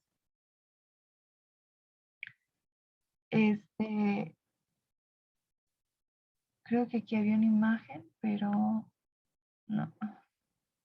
Bueno, también vamos a encontrar que según la curvatura o la orientación de los meridianos, lo vamos a clasificar, ya sea que decimos que es un meridiano, que es un astigmatismo con la regla, contra la regla, oblicuo, y también se puede clasificar simétrico o asimétrico. Un meridiano o un astigmatismo directo o con la regla va a ser un meridiano vertical. El meridiano vertical es más curvo que el horizontal. Este tipo de curvatura o de dirección va a estar más presente en los adultos. El astigmatismo que es contra la regla o que es inverso, su meridiano principal va a ser el horizontal y pues va a ser el de mayor curvatura. Luego tenemos el oblicuo, que aquí pues los meridianos principales se van a encontrar a 20 grados de la línea horizontal y vertical. Y el asimétrico, los meridianos principales de cada ojo van a estar inclinados en una posición simétrica uno del otro. Tiene una tolerancia de unos 15 grados. Y en el asimétrico, pues como su nombre lo dice, no existe una simetría entre los meridianos principales de cada ojo. Y también tenemos el astigmatismo fisiológico, que pues va a estar originado en la superficie anterior de la córnea y no va a provocar en sí una disminución de la agudeza visual. ¿Por qué? Porque va a oscilar entre las 0.50 hasta las 0.75 dioptrías, siendo el meridiano vertical el de mayor potencia. Este tipo de astigmatismo se dice que puede aparecer por la presión que se ejerce en los párpados, en la superficie de la córnea, ya sea inferior o superior. Y pues dicha presión va a provocar pues un defecto y un aumento en la curvatura. No provoca síntomas en la mayoría de las personas. Posiblemente puede ser por la compensación que existe del astigmatismo fisiológico de cristalino, que es de similar potencia y de eje perpendicular. Y pues ya entrando un poco más con los síntomas, en las personas con astigmatismo podemos encontrar desde leves hasta elevados. En personas con astigmatismo leve no suelen presentar una sintomatología muy grande, a menos que ya realice algunas tareas que pues requieran como una visión fija o precisa, que ya pues aquí va a entrar la astenopenia, fotofobia, lagrimeo. Los pacientes pueden llegar a referir náuseas, vómitos, que se marean, cefaleas. Y en aquellas personas que tienen una agudeza visual sin corrección, aunque el astigmatismo sea un poco, que sea bajo, los pacientes pueden llegar a decir, ay, es que de repente pasé mucho tiempo viendo, no sé, o haciendo alguna actividad, leyendo, o en la computadora, o simplemente estar haciendo alguna actividad de pintura o algo, y van a referir que tienen su ojito cansado, o bien van a decir que las letras las ven con sombra. Generalmente estos pacientes no saben que tienen un astigmatismo como tal, o son pacientes que nunca han acudido a una revisión oftalmológica y pues lo toman como algo pues natural, suelen decirlo, ¿no? Y del otro lado pues tenemos a los pacientes que tienen astigmatismo elevado, que estos pacientes pues sí ya nos van a referir a una visión borrosa, van a decir que ven doble, o bien que tienen una visión con sombra en una visión monocular. Estos pacientes suelen tener posiciones compensadoras de cabeza. Esto depende mucho del tipo de eje que sea, si sea contra la regla, si sea oblicuo, ellos mismos van buscando como la posición que más se le acomoda para ver mejor. También esos pacientes refieren una disminución de la hendidura palpebral o suelen estar guiñando, cerrando mucho el ojo. Se acercan demasiado las cosas para leer y también tenemos lo que viene siendo las cefaleas.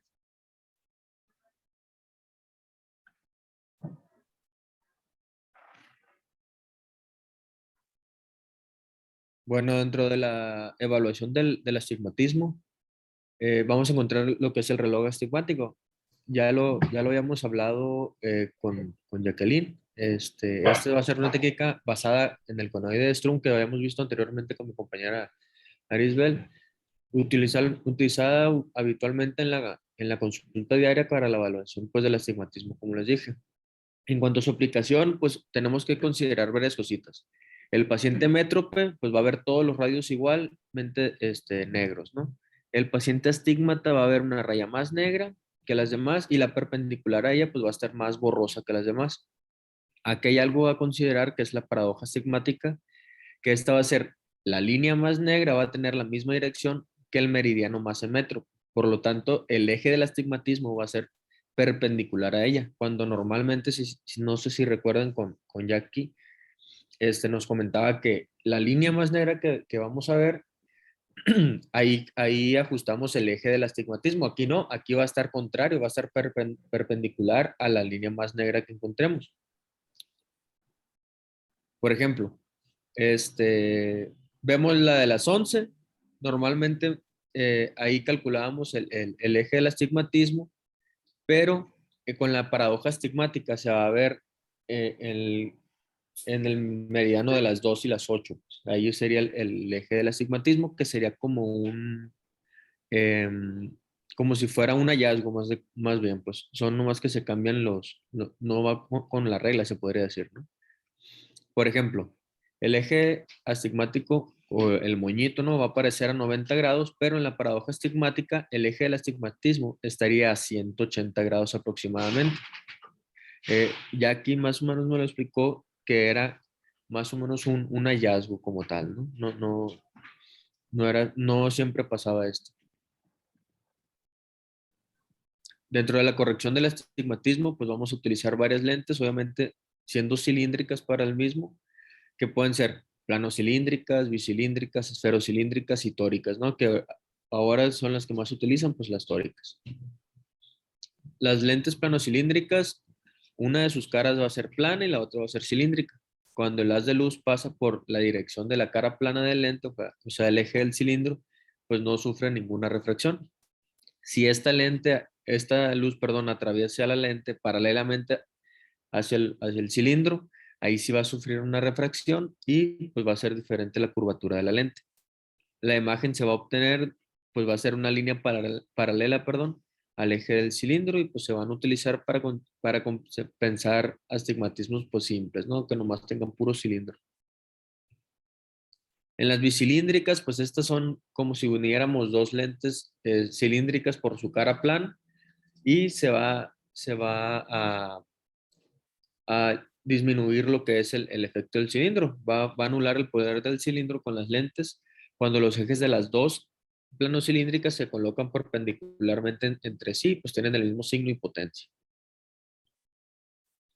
Ahora sí, las esferocilíndricas, ya cuando tenemos una esfera y un cilindro, ¿no? Ya sea astigmatismo miópico, astigmatismo hipermetrópico. Estas van a estar conformadas, obviamente, por el efecto de la esfera y por un cilindro y se van a compensar astigmatismos pues compuestos, ¿no? Las lentes tóricas, esas son las que son un poquito más utilizadas ahora porque tienen mayor campo visual.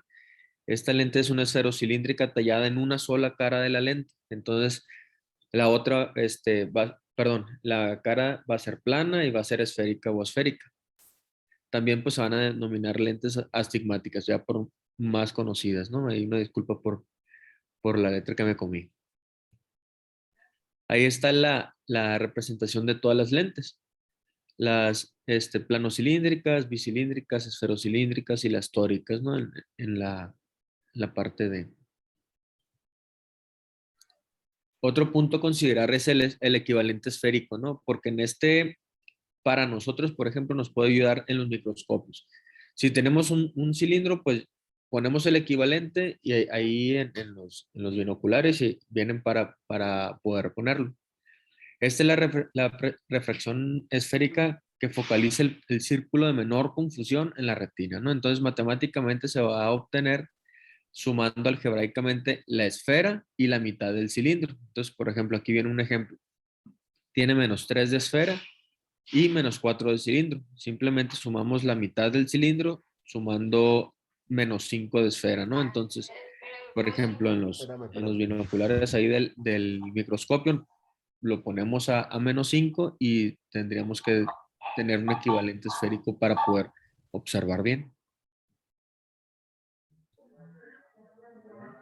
Ok, y dentro de las consideraciones quirúrgicas, son parecidas también a lo que nos habló mi compañero Neftalí, pero vamos a hablar también de qué se debe hacer para una cirugía y qué tipo de pacientes son los indicados, ¿no? Entonces, primero que nada, pues realizar una buena historia clínica y Eso un fue lo que buen me examen ocular mandó completo, Lucy. ¿no?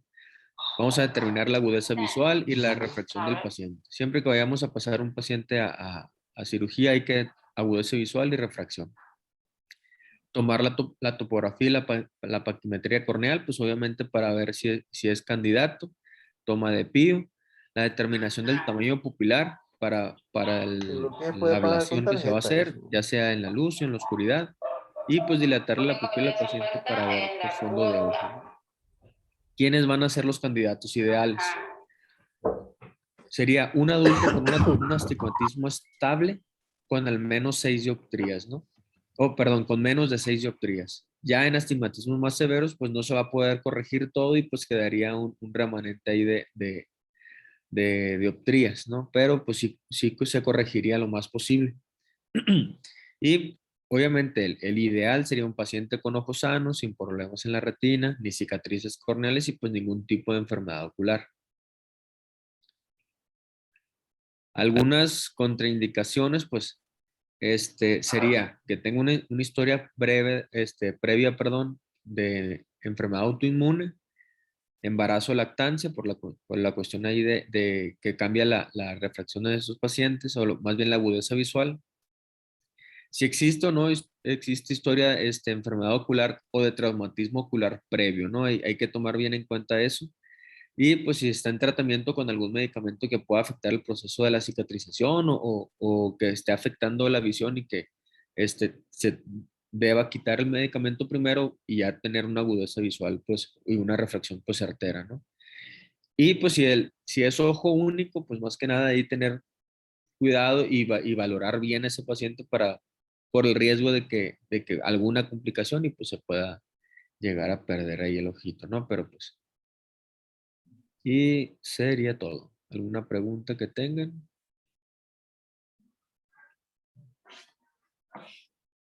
¿Alguna duda? ¿Pregunta? El equivalente esférico, Doc, también se puede utilizar en lente de contacto cuando un paciente tiene un astigmatismo compuesto. Para ejemplo, si tiene un astigmatismo muy grande y una miopía muy leve, Sí, también se puede para utilizar. compensar y dejar puro nomás el. Sí, pues va a depender en la situación que esté el paciente. Por ejemplo, digo, lo ideal siempre es su graduación correcta. Eso es siempre lo ideal. Ahora, ha pasado de repente, por ejemplo, por X o Y, que son pacientes que son de lente de contacto muy precisos o que se mandan a hacer y por X o Y se le perdió el lente de contacto o de que se lo traigan y todo. Entonces, a esos pacientes sí les puedes poner un lente de contacto con equivalente esférico. Por ejemplo, que el paciente tenga, no sé, un -3 con -550 a 20 grados. Entonces, pues ya le pones un -550, ¿sí? -3, -50, 525. Y con ese mejora su graduación, mejora la visión, no al 100%, pero por lo menos en lo que le manda a hacer el lente, en lo que le trae el lente de contacto que pediste, puede traer esa opción. Ahora, los rangos de lente de contacto, si mal no me equivoco, son amplios. O sea, un lente de contacto desechable va desde las -0.25 hasta los -9, creo, -10. Y los cilindros más básicos que puedes encontrar en cualquier lado va de 0.50 a 2.75. Ya cuando son cilindros más altos, sí hay que mandar a hacer un lente de contacto ya con un contactólogo, ¿no? Pero esos rangos les pueden servir inclusive para emergencias. Dices que, mira, en lo que te lo pido, ve a la farmacia o ve al Sam's, Costco o a la óptica y comparte un -3, -4 y con eso mientras, ¿no? Entonces, eso le puede dar bastante al paciente mientras que le mandan a hacer su lente de contacto. Muchas gracias, Doc. También yo creo que eso lo van a ver ya más en refractiva.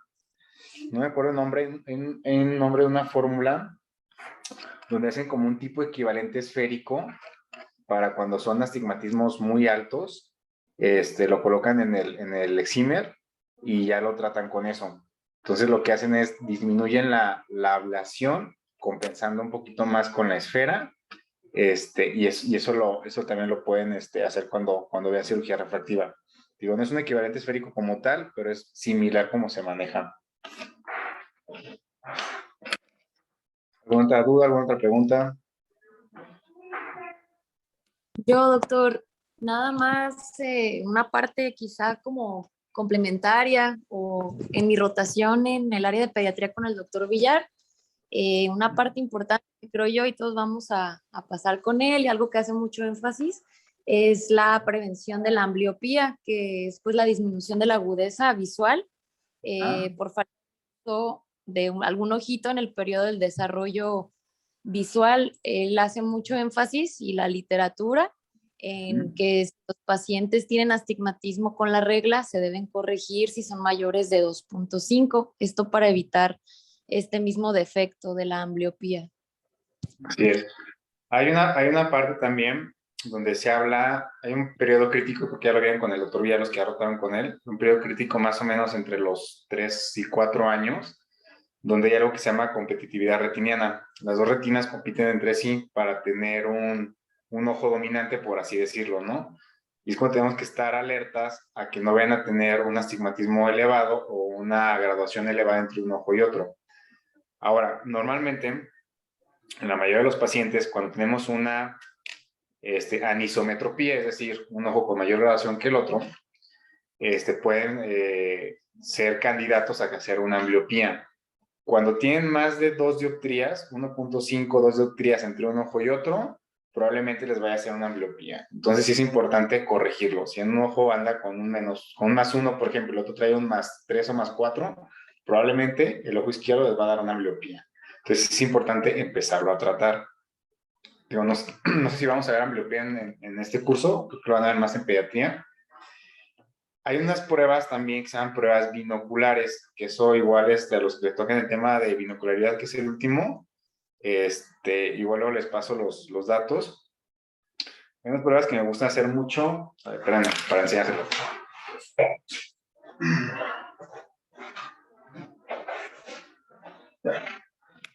Una vez que ustedes corrigen al paciente, o antes de corregirlo si quieren, están estos lentes, que eso es un lente rojo-verde, y hay unos puntos que se llaman 4 puntos de Ward. Eso lo van a ver en binocularidad. Eso no sé si lo están viendo con el doctor Villar o no. Cuando yo estaba con él no lo hacía mucho. Luego le dejé yo un 4 puntos de Ward y yo creo que ya lo está haciendo. Entonces es muy sencillo esta prueba. Es una prueba binocular. Lo que va a hacer es que el ojo derecho solamente va a ver 2 puntos, el ojo izquierdo va a ver 3 puntos, y en teoría el cerebro tiene que fusionar esa imagen y ver 4 puntos. ¿Sí?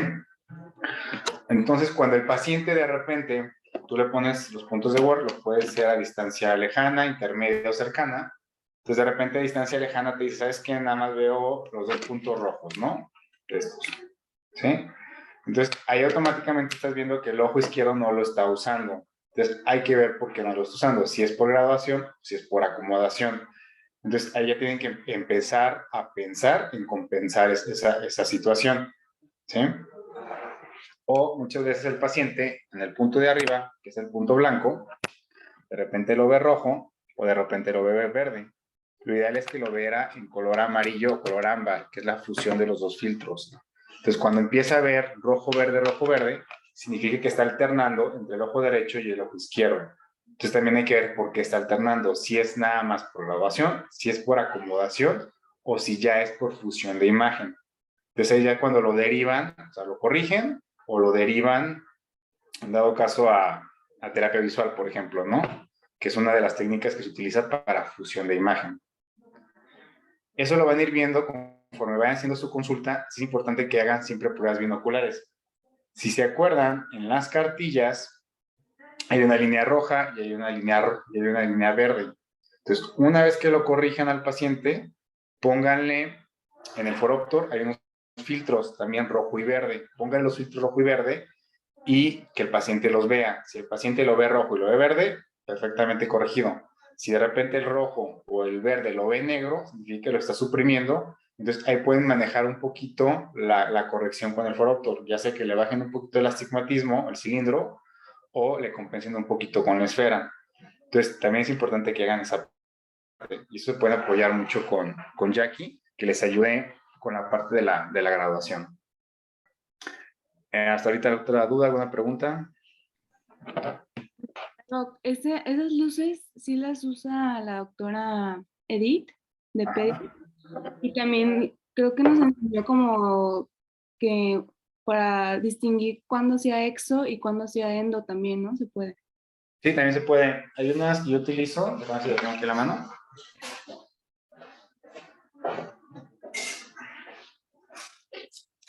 Por ejemplo, ya sea con el niño o con el adulto, tengo este changuito, ¿sí? Lo mismo, el ojo derecho ve lo rojo, el izquierdo ve lo verde. Entonces tú le pones al paciente la imagen.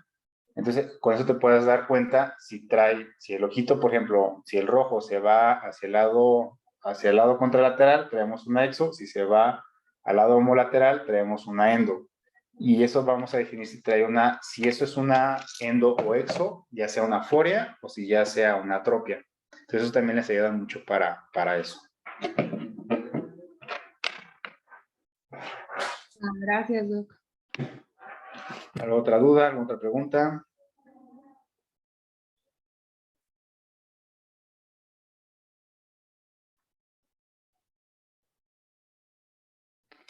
A los que vayan a hacer el tema de visión binocular, que es el último tema, que creo que lo vamos a ver el martes, sí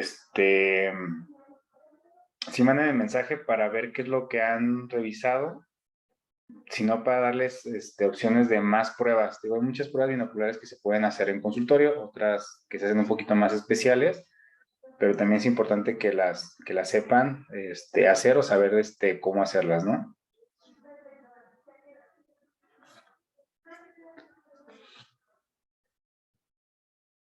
¿Dudas, preguntas?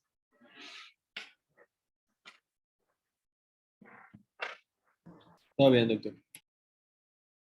Perfecto, entonces nos vemos, si Dios quiere, el lunes. Muchas gracias. No, nada, nos vemos el lunes. Cualquier cosa, me mandan mensajito. El lunes vamos a dar los siguientes 3 temas.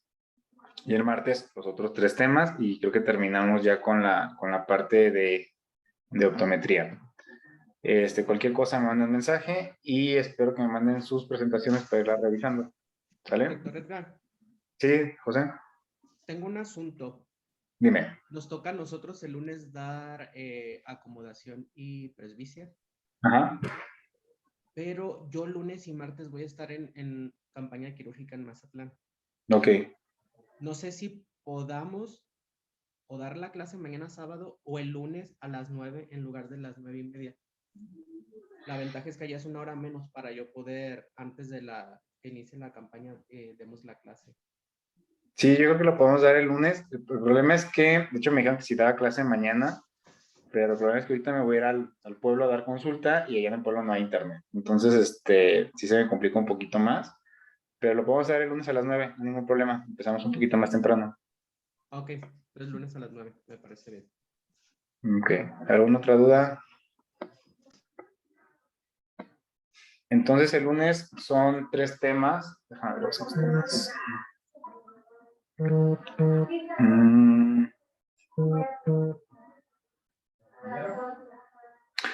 Entonces, el lunes vamos a dar acomodación y presbicia, anisometropías y aberraciones corneales, ¿correcto? Y ya el miércoles terminamos con afaquia, sensibilidad al contraste y binocularidad. Entonces, a los de binocularidad, sí les pido que me manden su presentación en cuanto la tengan, o si tienen alguna duda que me digan, para mandarles un poquito más de info. ¿Dudas, preguntas?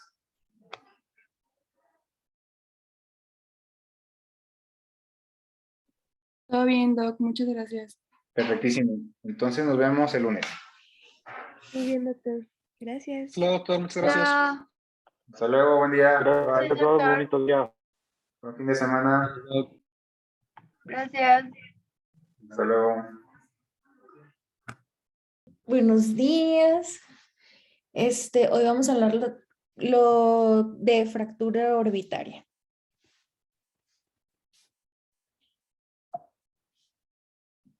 Bueno, pues este tema más que nada es importante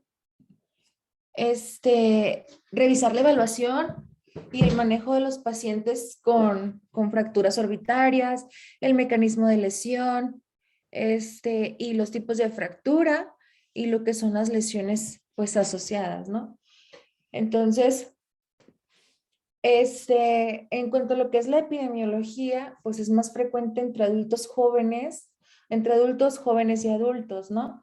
Entonces, tenemos lo que es en una fractura orbitaria, pues es el resultado de un traumatismo significativo con asociación a las lesiones graves como una lesión intracraneal o una lesión intraocular. Entonces, si tenemos una lesión intracraneal, pues aquí pues es muy grave, sobre todo si hay una contusión cerebral, frontal, hematoma epidural, hematoma subdural y una hemorragia subaracnoidea, y pues es un componente frecuente de las fracturas orbitarias del techo. Si estamos frente a una lesión intraocular, pues la lesión sobre todo en el globo ocular, en el globo como una rotura del globo, pues presentan ifema o lesión en la retina y se asocia comúnmente como una fractura orbital. Entonces, aquí podemos observar que en la exploración física, en un trauma orbitario, es importante realizarla, sobre todo si hay una exploración física limitada. Hay que ver que la estimación razonable del grado de la lesión, hay que asegurarnos de la integridad ocular, sobre todo una agudeza visual. Si no está consciente, revisar si hay un defecto pupilar aferente, buscar asimetría en lo que son las versiones, palpar rebordes orbitarios e hipersensibilidad o hipoestesia. Si hay mala oclusión dental, que es otro dato muy importante porque nos puede llevar a un resultado. Por lo tanto, si hay una mala oclusión dental, puede haber una fractura maxilar o mandibular. Sobre todo si en este paciente que tuvo un trauma orbitario, al momento de palpar, mencionaba la literatura, que se palpan lo que son las crepitancias de la piel. Entonces, es muy importante lo que es el examen secuencial del traumatismo facial, sobre todo la estabilidad inicial del paciente. Hay que priorizar. Vamos a evaluar al paciente con una fractura orbitaria y hay que identificar las lesiones asociadas potencialmente si son mortales o graves y diferenciarlas. Los pacientes con posible lesión en la columna cervical deben someterse a una restricción del movimiento de la columna vertebral. Entonces, tenemos aquí los pasos secuenciales en el examen de fracturas faciales para cada región, sobre todo palpar por la sensibilidad de los puntos, los pasos, la discontinuidad y la inestabilidad. Entonces, nosotros tenemos en imagen A, vamos a palpar lo que son las crestas supraorbitarias, sobre todo mantener la cabeza del paciente estable. En la imagen B se van a palpar lo que son las crestas infraorbitarias, que aquí se van a utilizar lo que son los dedos índice y medio y anular para identificar áreas de sensibilidad. En la imagen C, vamos a palpar lo que son los arcos cigomáticos a cada lado. En la imagen D, aquí vamos a observar las llantas infraorbitales, sobre todo cuerpos cigomáticos y el maxilar. El examinador siempre tiene que estar sobre la cabeza en la parte superior de la cabeza del paciente. En esta posición también se va a evaluar lo que es la proptosis. En la imagen E vamos a revisar los dientes en busca de una mala oclusión. En la imagen F vamos a palpar y retraer la mandíbula para identificar los sitios de sensibilidad y pues alguna posible fractura, ¿no? En la imagen G, vamos a examinar el hueso nasal y el maxilar en busca de estabilidad y una posible fractura también. En la imagen H se va a utilizar un espéculo intranasal, como lo podemos observar en esta parte de aquí, para evaluar el hematoma nasal del tabique, la desviación septal o la alteración de la mucosa nasal, que puede ser debido a una fractura adyacente. Entonces, es importante aquí realizar una historia clínica completa, sobre todo verificar el tipo de lesión y la fuerza aplicada. Los signos de fractura facial son muy importantes identificarlos.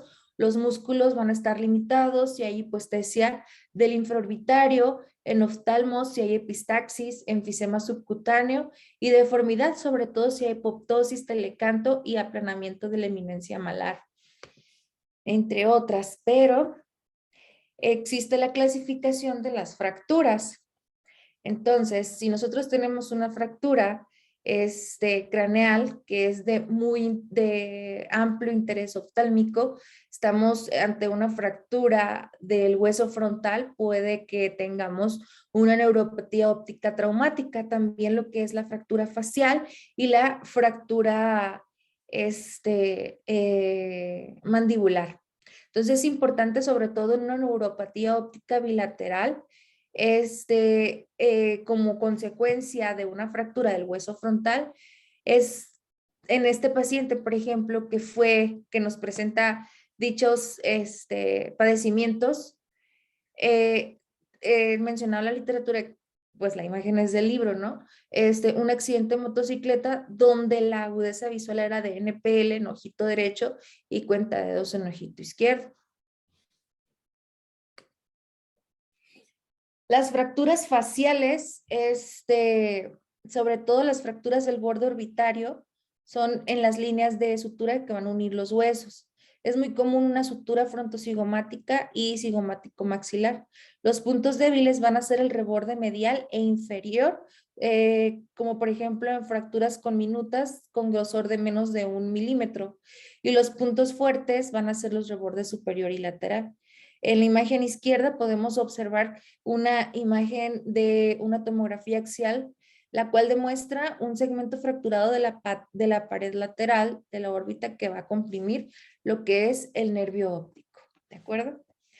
Entonces, una fractura por estallido, sobre todo la pared medial, hay que evaluar lo que es el impacto, el cual va a elevar la presión infraorbitaria hasta llegar a una fractura o verificar que hay una fractura. Hay desplazamiento hacia el seno maxilar o etmoidal. Puede haber estrabismo restrictivo en oftalmos y hipoestesia del infraorbitario, ¿ok? Entonces, en cuanto a lo que es la fractura por estallido, el diagnóstico sobre todo es muy importante los síntomas. Es muy común o más común lo que es la diplopia a la elevación de la mirada, hipoestesia del infraorbitario, epistaxis, enfisema subcutáneo y rebordes intactos. Y aquí es muy, muy importante valorar lo que es una tomografía, por eso es importante solicitarla. Entonces, aquí podemos observar en un paciente con fractura por estallido, la disminución de la movilidad después de la fractura por estallido, una elevación limitada, lo que es del párpado después de la fractura por estallido. Y en esta podemos observar lo que es una tomografía, la cual muestra una fractura por estallido del suelo orbitario con prolapso del contenido de la órbita en el seno maxilar, que va a originar una restricción ocular. La fractura por estallido es muy importante, perdón. La fractura por estallido pues es muy, muy importante lo que es la reparación. Entonces,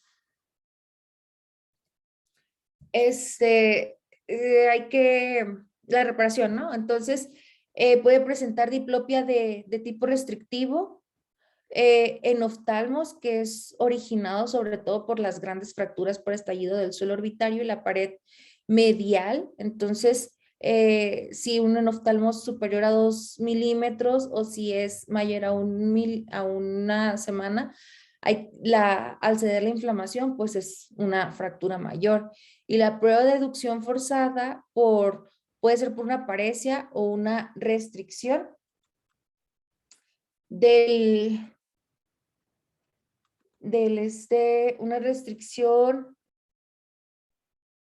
una restricción, aquí es importante colocar anestesia tópica más anestesia local y pinzas con dientes y mover el ojo en dirección de lo que es el déficit. Si no se mueve, pues hay una restricción muscular y si se mueve, pues bueno, puede presentar una paresia muscular. Entonces, aquí podemos observar en la imagen un enoftalmos en el ojito izquierdo después de una fractura por estallido.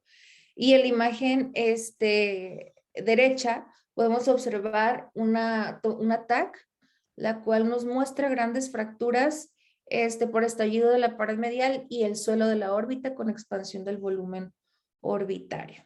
¿Ok? Entonces,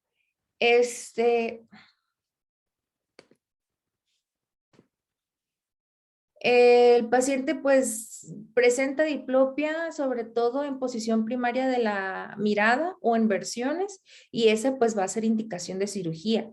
Se tiene que citar a la semana y se va a observar la evaluación de la diplopia, muy importante. Y la hipoestesia se puede resolver de 6 a 12 meses.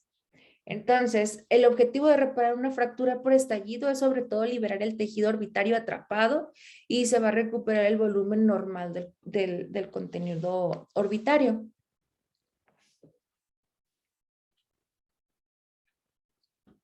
En cuanto a lo que es la reparación de fractura por estallido de la pared medial de la órbita, aquí es muy importante que en indicaciones y principios del tratamiento son los mismos que la fractura por estallido del suelo orbitario.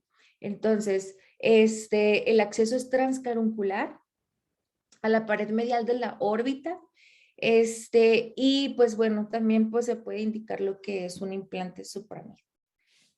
Entonces, la fractura, hablando de lo que es la fractura del complejo cigomático maxilar, pues aquí hay que valorar sobre todo el mecanismo, el golpe.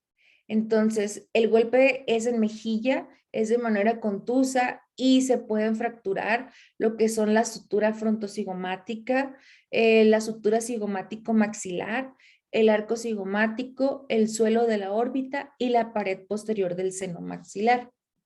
Entonces, lo que es la fractura del complejo cigomático maxilar, los síntomas y signos van a ser distopia cantalateral, retracción de palpebral, tosis del globo, en oftalmos, trismo y diplopia. Entonces, por ejemplo, en lo que es la fractura del complejo cigomático maxilar, en esta imagen, en la imagen A, podemos observar tosis del globo y la distopia cantalateral por la fractura del complejo cigomático maxilar. En la imagen B podemos observar una tomografía de una fractura de dicho complejo. En la C podemos observar una tomografía coronal, perdón, de una fractura del complejo cigomático maxilar. Y en la imagen D podemos observar también pues una tomografía pero tridimensional de una fractura del complejo cigomático maxilar. Salud. Aquí pues el tratamiento pues es reducción abierta con liberación de los tejidos blandos y se va a permitir mover hasta posición anatómica. Aquí igual también la fijación interna del zigoma desplazado con microplacas de titanio para fijar en posición correcta. En la fractura del reborde inferior podemos observar de la sutura entre el cigomático y lo que es el maxilar. Entonces, hablando de lo que es la fractura etmoidal nasoorbitaria, con el mecanismo sobre todo, pues el traumatismo va a ser de manera directa hacia la glabela, que va a provocar una fractura con telescopado del heno, o sea, una fractura etmoidal nasoorbitaria. Esta va a ser bilateral, como podemos observar en la imagen. Hay que valorar lo que es la fuerza de impacto, el cual pues puede colapsar el puente de la nariz hacia atrás, aplastando el seno etmoidal. Los signos y síntomas, pues va a ser aplanamiento del puente nasal, telecanto y lesión lagrimal. Sobre todo si podemos observar en la imagen izquierda, hay una depresión de la frente y el puente nasal. Ya en la imagen de la derecha, pues es una tomografía, el cual nos evidencia lo que es la fractura etmoidal nasoorbitaria de manera bilateral. Entonces aquí el tratamiento es reducción abierta con fijación interna y la pronta reducción de la apófisis frontal del maxilar pues nos conlleva a una cirugía con mayor éxito.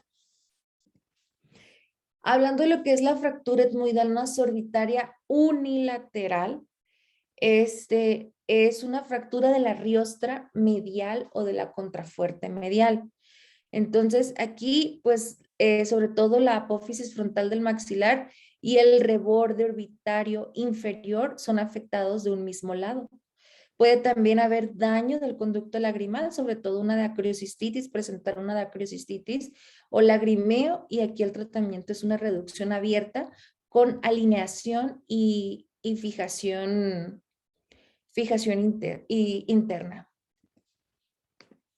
También es importante lo que son las fracturas de Lefort. El Lefort en 1901, pues más que nada mencionó lo que son los pilares de resistencia. Ahorita les voy a mostrar una imagen donde va a describir lo que son las áreas fuertes del hueso facial como pilares de resistencia y las fracturas faciales que tienden más que nada también pues a lo que son las contrafuertes faciales. Entonces, por ejemplo, si yo observo esta imagen de la izquierda, Lefort describió que las áreas, sobre todo estas oscuras, son más que nada los pilares de resistencia, y los que son en flecha son los contrafuertes, ¿ok? Entonces, es muy importante porque estas, por ejemplo, los contrafuertes rodean y proporcionan soporte a las estructuras de la cara. Entonces, la reconstrucción de los contrafuertes es un concepto fundamental para la reparación de las fracturas faciales. Si hablamos del Lefort 1, es que separa maxilar inferior de la cara medial y del cráneo. Lefort 2 dice que afecta órbita anterior y separa maxilar y órbita medial del resto de la cara medial y el cráneo. Lefort 3 separa el maxilar y el zigoma de la bóveda craneal. Entonces, en cuanto a lo que son pues las fracturas de Lefort, ya como imagen, por ejemplo, por definición, en todas las fracturas de Lefort están fracturadas las placas pterigoides, donde los huesos frontales, perdón, los huesos faciales se unen con los huesos craneales. Por ejemplo, en la imagen A que nos va a presentar la fractura de Lefort 1, va a separar los dientes maxilares de la cara superior. No, aquí en este tipo de fractura no va a existir afectación de las órbitas, pero en la imagen B, que hablando de la fractura del Lefort 2, va a cruzar las porciones posterior y superior en la órbita, pero va a dejar intacto el zigoma. En la imagen 3, que es fractura de Lefort 3, tiene un curso más posterior y superior en las órbitas y va a separar el zigoma,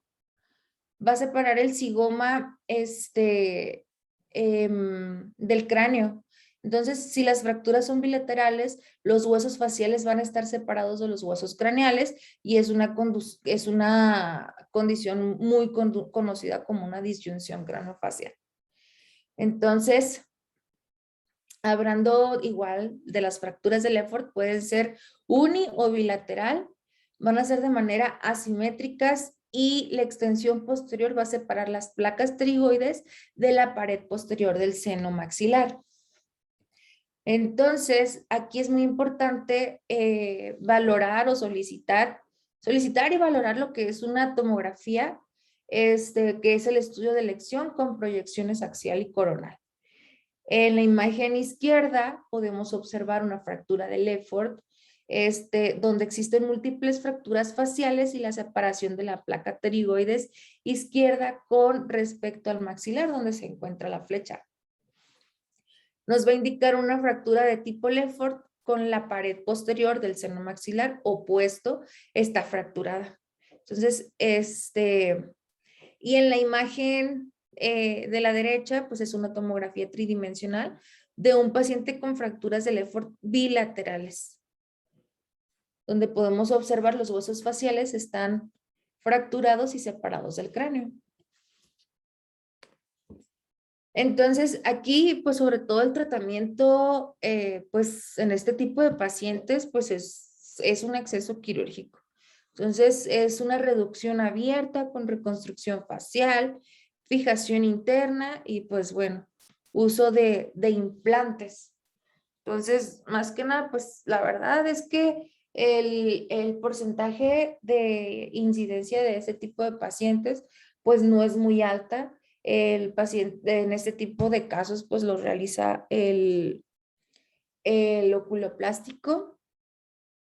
Entonces, pues vamos a darle. Y bueno, chicos, pues la verdad es todito. Gracias, Dulce. Muchas gracias, doctora. Está medio confuso porque pues para empezar hay que ponernos a leer los huesos y aparte pues con sus accidentes anatómicos y todo esto.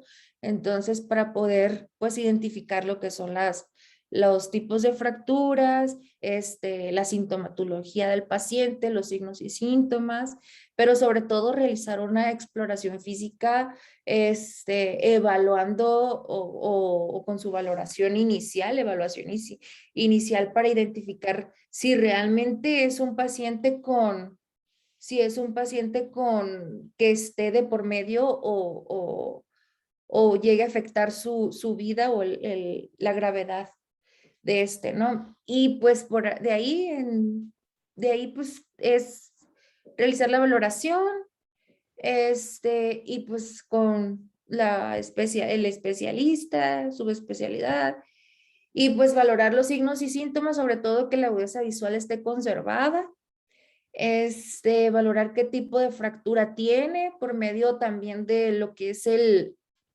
mecanismo de lesión, y y pues así llegar al tratamiento quirúrgico adecuado, ¿no? Porque pues bueno, también con el diagnóstico que se solicita, que es la tomografía, la solicitud de estudios, pues que es la tomografía de elección, pues ya podemos también darnos cuenta qué tipo de cirugía pues va a necesitar este paciente. Y pues chicos, es todo. Nos vemos mañana. Muchas gracias, Dulce. Gracias, Dulce. Gracias. Muchas gracias. Mañana vamos a ver, Gracias. mañana tengo la clase, creo a las 9:30 de gonioscopía, porque se cambió, me tocaba ayer, pero por lo de que nos fuimos a Casimiro, pues ya, me la recorrieron para el día de mañana a las 9:30. Entonces mañana a las 9:30 vamos a ver gonioscopía. Gracias, Dulce. Nos vemos mañana. Bye.